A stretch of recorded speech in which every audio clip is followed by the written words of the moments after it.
So you wake up in the morning and the first thing you do is you grab your phone, you check your messages, notifications, you check what's going on in the world, maybe in your friends group chats or just scrolling through social media and seeing something major happening, because of course these are the news that we are fed.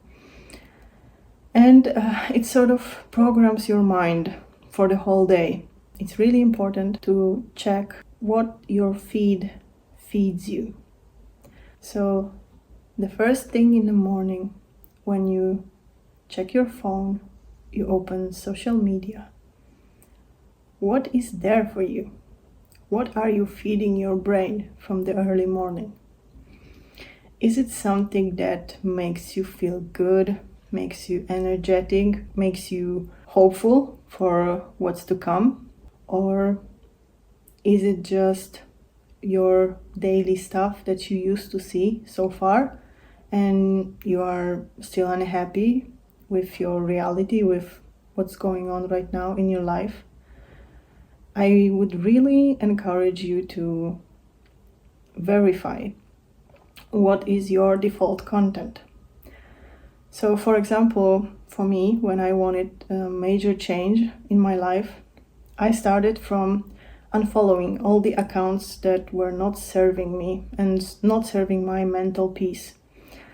I used to follow a lot of successful people on the internet, fit people, women who are exercising a lot, who have dream body, or they are running multi-million business, which seems really nice to have in your feed, but sometimes it can also create this gap between your reality and where they are.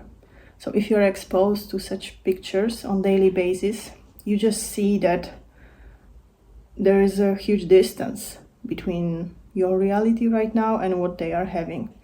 And it may sort of cause a friction, some tension, activation of your nervous system in not nice way, like causing some anxiety and stress, which you don't want.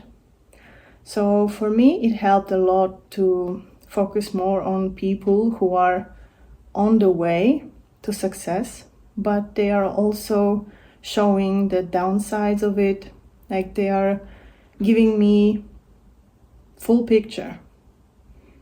Of course, it's still them deciding how much they want to share, but you see the pros and cons. You see how it looks raw, without this cutting off all the struggle and just showing you the final result. For that, I have changed a lot in my Instagram feed, and it helps me when I go on this autopilot mode. Sometimes when I'm just stressed, bored, or I just need some time, of this mindless scrolling. By default, I'm not getting as much negative content as I used to get before I did this cleaning, let's say, of my Instagram feed. Other things are also books that you read, music that you listen to, and movies and TV series that you expose yourself to. Because you may think that, okay, I really like this sad, nostalgic music, so it would be hard for me to just give it up and start listening to something else, which I totally get. But be aware of the fact that subconsciously it is affecting you still. Your subconscious mind is all the time catching those words and treating it as affirmation sometimes when you listen on repeat to the same thing. Funny example, when I was a teenager, I was raised on music that was very sort of dramatic. There were lyrics on people experiencing a heartbreak and being really angry on their exes and, like expressing it very widely and getting from 0 level of emotions to 10 really quickly. So I have noticed that I also sort of became such person as I was really, in alignment with the music, the lyrics, and what it was expressing at the time. So I would also encourage you to be very conscious of what you're listening to. I'm not saying you should ditch completely the music you're listening to, but when you are in very low point, it might be helpful sometimes to just force yourself to listen to something positive that your mind correlates with some good emotions. Same is with other activities in life. It is well known that exercise is helping you boost that endorphins. Planning an activity few times a week at least, going outside, seeing the nature, walking, changing your environment, it really, really helps a lot, especially if what you have experienced so far and you don't like, you want to change that, is somehow connected to your four walls, like your room when you stay most of the time and do, for example, overthinking or worrying. Then changing this environment for something else, I find it really helpful. In terms of movies, I heard from one lady on the internet that she completely stopped watching horror movies and this jump scare sort of movies that you experience high level of emotions and you experience this sort of anxiety after watching it. I did not cancel those from my reality completely. I am watching it sometimes, but it made me realize that yes, this is a thing and I should also try to include more positive pictures and TV series or movies that will bring this better mood into my life. And then people. People are the hardest part to change usually, especially when it comes to your family or your very close friends, which you might have a deep connection with. And you don't want to get rid of them. You don't want to get rid of this connection that you have. I would say sometimes it's really good just not to share with them. If you know that they won't be supportive, if you feel like they will just try to find problems, issues, they will throw at you some negativity on your ideas, then it's better just to keep it for yourself. Maybe you can find some people that are positive towards your new ideas, that will support you, won't judge you. This is truly important if you have someone that can support you this way. But if not, and if they are sort of stuck on their mindset, then it's just better to do you and not to share with them too early on until you see some real change and you can just, happily inform of some success in your life. In terms of social media, not only unfollowing the accounts that were not serving me, but also spending conscious time on liking, sharing, and saving the feed that I really liked, that brought me peace and alignment with my new goals, was the thing that really helped building this new subconscious programming. And I also limited my time on social media. It's just limited now to 1 hour, which is still a lot, I would say. But I know that sometimes I used to spend hours on it. Just after work, I would, lay on the couch and just scroll, which was not serving me. Because after that, I felt drained. I felt I used a lot of my energy and it didn't give anything back to me. Now I feel like I have a lot more time, and in the morning before starting work, starting the tasks that I have planned for the day, I just don't start it with scrolling or reading these group messages, because I know that it will take a lot of my energy. My mind can wander somewhere else, and I won't be as focused and as productive in my work, which I really want to have.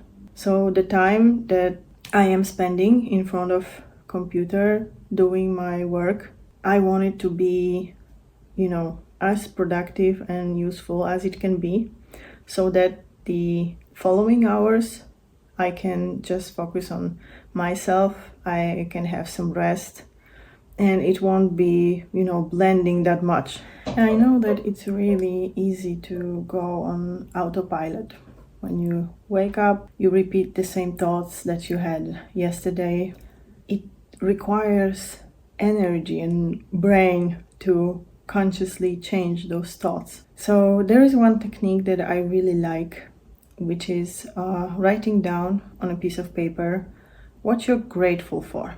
So in the evening, you can write what you're grateful for, what nice happened during the day, or just overall some positive thoughts on your life, and you keep it next to your bed. And the first thing you do in the morning is read this piece of paper, read those sentences where you express your gratitude for life, and automatically your brain will go positive. It will acknowledge these experiences, and with time, it will start looking for more such experiences. So this is a really good one. It's something that I personally did. And now I don't leave this paper next to bed. I just do it as a habit, that first thing in the morning when I wake up, I see these thoughts coming up, these daily ones, old ones, but I just stop them. I stop for a second, in my brain, because of course we are all busy and we are doing our things, but still in my brain I am repeating my affirmations, my gratitude for life, so that I can have more of it. And one more important thing, I personally am not like really tidy person that would like to, do a lot of cleaning and organizing things in the house. But at the same time, I found out that helps a lot when I see my space, especially the working space, clean and organized, when I don't have that much distractions. And also, the whole process of cleaning is somehow, I would say, cleansing also for my mind. So in this process of cleaning, I like to listen to some podcasts or some music, affirmations also, something that I can consciously absorb. And it also gives me some of this positive vibe. Because doing such chores, it gives you space for some conscious thinking. During work, I do music that is subconsciously affecting me. I use that as this sort of leverage for me to, work in the background. But in such case, when I can actually focus, then it's just time for something that interests me and give me this positive energy. Getting rid of some old stuff, especially cleaning my closet, is very, very satisfying for me. At some point it feels hard to get rid of the stuff that I'm really attached to, even though I'm not wearing that often or not at all. But there might be some memories attached to it, or it was with me for so long that it's really hard to get rid of it. But when I do, I just feel lighter, like I made space for something new in my life. So yeah, I would encourage you to also start doing that. Yesterday I did like 6 hours of cleaning. I was sweating like hell, but it was this sort of cleansing process, full getting toxins out of my body, decluttering and cleaning my house, my closet also, everything included. So I feel really calm and peaceful after such process. So yeah, these are the things that I find really helpful. It is really important. It's really underestimated how important that is, what your brain absorbs on daily basis, even without you thinking of it. Your Instagram, your Facebook, your YouTube, music that you listen to, movies that you watch, people you're surrounded with, and your daily living space and working space. So good luck with implementing those in your life, and I'll see you in the next one.